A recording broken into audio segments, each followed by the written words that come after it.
We're looking at Stoichiometry Worksheet 1 mole ratio problems. It tells you to write and balance the equation, then write all possible mole ratios.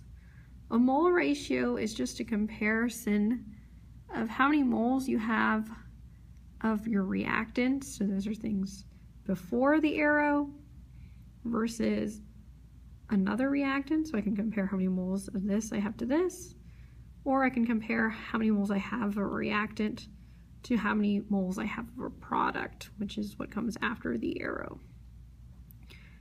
So the purpose of a mole ratio is it's basically a conversion factor.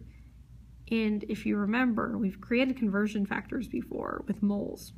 For example, we had 1 mole equals some number of grams, or 1 mole equals 6.022 times 10 to the 23rd atoms. So you've seen conversion factors before. So you're creating mole ratios to be able to use in other problems of mole conversions.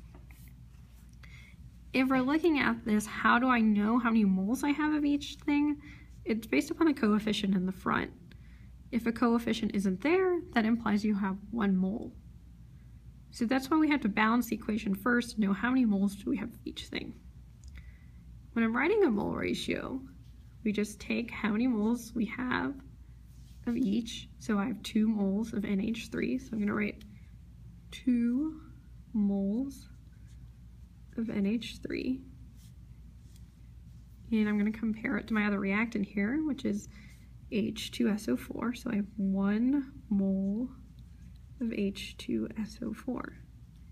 Now, since we're not using this in a problem yet, we can write it either way. And what I mean by that is this can also be written this way, that I have 1 mole of H2SO4 for every 2 moles of NH3. Now they're telling me the same thing. There's a 1-to-2 comparison.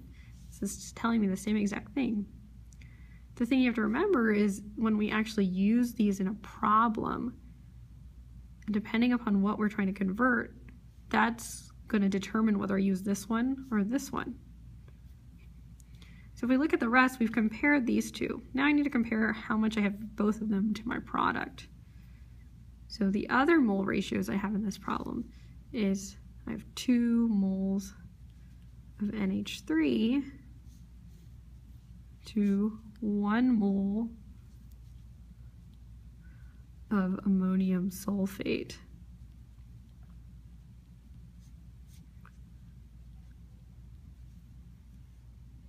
Now we still have one last one, which is we've compared this to this, now we've compared this to this, now we still need to compare my hydrogen sulfate to my ammonium sulfate. So I have 1 mole of H2SO4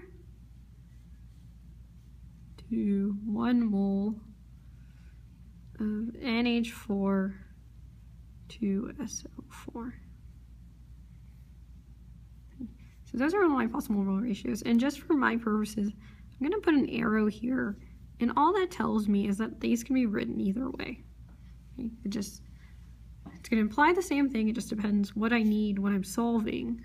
That's going to decide which one I use.